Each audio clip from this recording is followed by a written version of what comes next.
Good morning, everybody. Second day of January. This year will probably fly by just as fast as last year. All right, I am here with hashtag Thursday BookTube that is hosted by my Mountain Hoping Kitchen and myself. This is a day where you come on and you can talk about books. You can do any kind of books you want. Doesn't have to be a review. It could be plans for this year of books you want to read, books you read last year, cookbooks, coloring books, magazines, visiting bookstores, whatever you want, as long as it has something to do with books.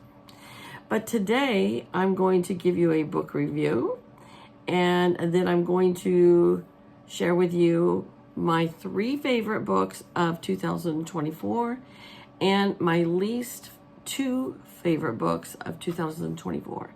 Now, I had other books on my bookshelf I have a separate bookshelf that I started of books that I've read, and then in the kids' playroom, I have another bookshelf with my to-be-read books on there.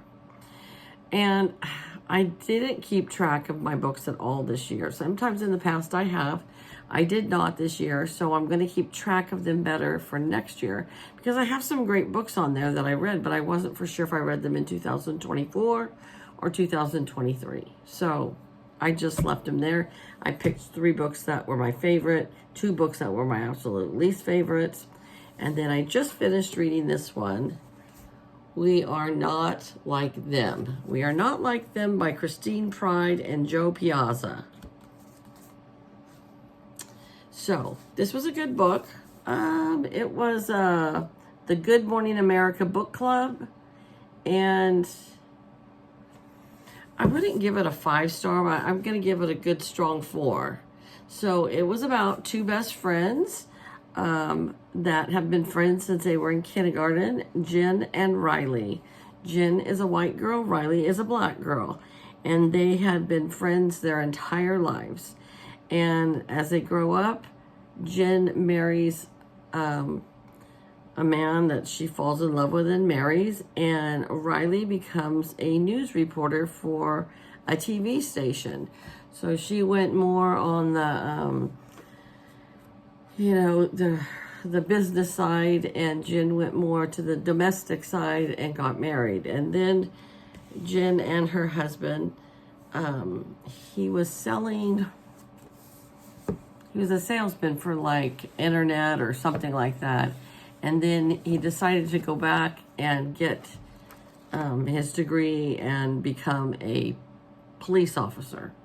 And they live in Chicago. And he becomes a police officer. And his whole family, his brothers, his father, his grandfather, were all police officers. Okay. So Jen was not really happy with him becoming a police officer because she was always worried about him, the danger of being a police officer in Chicago. And then Riley never got married and, like I said, became a news reporter. So financially, Riley was doing much better than Jen and her husband, Kevin. And Jen and Kevin had tried and tried and tried to have a baby and never could conceive the baby. And Riley ended up giving them money, and she said it wasn't a loan, it was a gift for their last round of IVS. And so anyways, it took that time, and she did become pregnant, and so everybody's happy, and she's excited, and Jen, says that she owes everything to Riley for this. Well, then their race never seemed to bother them in any certain way. They never felt any pull or anything from one of them being white and one of them being black. Well, Jen's husband went off to work, and a 13-year-old boy was walking down the streets of Chicago, and Kevin's partner saw the boy pulling something out of his pocket, and he thought it was a gun. And so before he even waited, Kevin's partner shot the boy. And then Kevin runs around the corner, and the other police officer is saying, I think he has a gun. I think he has a gun. And so Kevin shoots as well, and they have the boy goes into the hospital in intensive care, ends up dying. All right, so then that puts Riley as a news broadcaster on the story. And so it was hard for all of them because Riley is covering the black part of it, and how if it was a white boy walking down the street, that probably wouldn't have happened. And they took it all the way to court. They were trying to put both men into prison. And I don't want to tell you any more of the story from there because it's the main chunk of the book.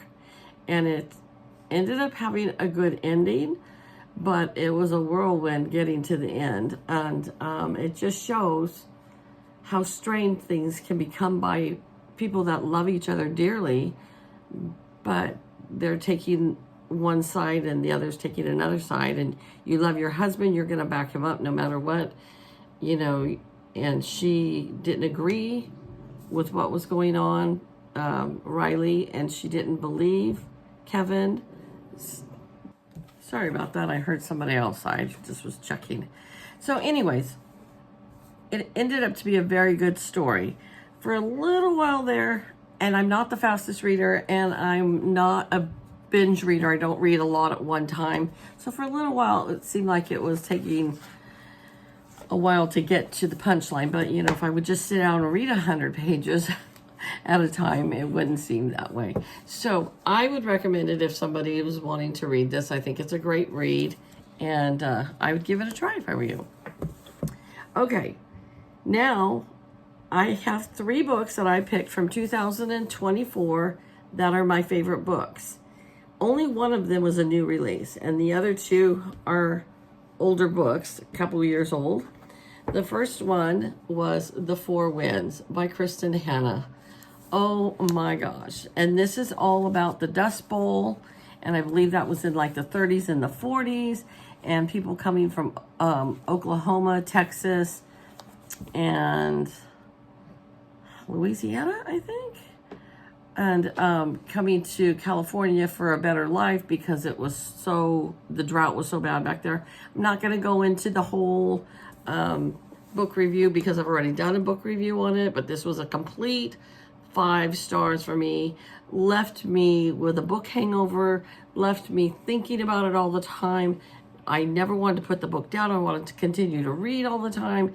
It was a great, great book, and I would recommend it to anybody. Yes, it is sad. And some people, because I belong to a historical nonfiction reading group on Facebook, and there's thousands in the group, and some people love it and some people hated it. I absolutely loved it, and so I'm giving it a complete 5 stars, and one of my 3 favorite books of last year. And the 3 favorite books, there's no 1, 2, 3, they're just all my favorite books. The second one, also by Kristen Hanna, was The Great Alone. This was a chunky book. Towards the end of the book, there was some very graphic, disturbing scenes in the book, and, you know, made you be like, ah! But it tied in with the story, and I thought it was wonderful.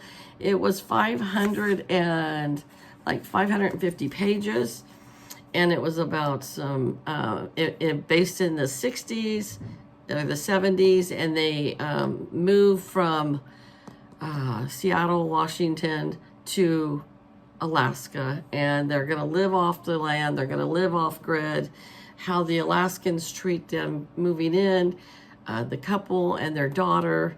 And like I said, I'm not going to do a whole book review on it because I've already done a book review on it, but it was fantastic. Fantastic. And I didn't even think this would be my genre of reading, but I started reading it, absolutely loved it. And the third and most favorite of my 3 favorite comes in with another Kristen Hanna. And I did not realize this when I was picking out the books. I was just like, I love that book, I love that book, and I love that book. This was new release for this year, and it was The Woman by Kristen Hanna. and it's about nurses that go off to Vietnam and work as nurses in the war, and then coming home, and how they have to deal with at home, and how people treat them during the time of the war, and how they were looked upon. And again, no book review, just that's what it was about. It was absolutely a wonderful book. Kristen Hanna is just an amazing author. She has written so many good books, and I could just go on a binge read of all her books and read them all, and I hope to do so, you know. So those were my 3 favorite books. My 2 least favorite books, like this book right here, The Housemaid by Frida McFadden. It's supposed to be this mystery thriller of this girl that gets out of jail, and she goes to work at this rich family's house as the nanny and the housekeeper, and how the wife doesn't like her, and how the husband is so wonderful, and he has to deal with this horrible wife, and then the twist in the story. And it was stupid. I'm sorry. I am sorry. I know this was one of the #1 books out there last year. I just thought it was completely stupid. And they have another book that's like the second book to go with this now. I'm not even going to waste my time with it. So that's just my opinion. Some people have read it and said they liked it. I saw other booktubers say they couldn't stand it as well. It just, yeah, it was horrible. The second one was Amazing Grace Adams by Fran Littlewood. This book was so bad that I actually didn't finish it. And it's read with Jenna. I don't even know who Jenna is, but I don't think I would take her advice on any more books. And honestly, I think I just blacked out on this book, and I don't even remember what it's about. Grace Adams gives birth to her daughter, blinked, and now suddenly is no longer in her 20s.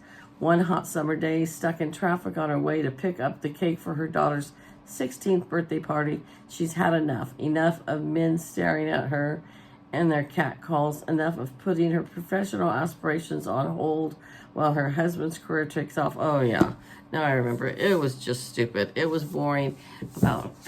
She was going through kind of like a midlife crisis type thing, but neglecting her daughter. But the whole book was just, it was so bad that I finally said I'm not going to waste my time or energy on this book, and that was it. So okay, this year I'm going to keep track of my books better. I will record when I've read a book, who the author was, and what rating I gave it on a scale of 1 to 5. That way, at the end of the year, I can do another review with you and be more accurate. So, if you've read any of the books that I shared with you today, let me know in the comments below. Let me know what you thought about those books once you read them. Especially, I would be really curious what you guys think of The Housemaid and what you think of The Woman, because a lot of people have read both of those books. So if you've read those books, let me know and leave it in the comments. All right, guys, take care, and I'll talk to you later. Bye-bye.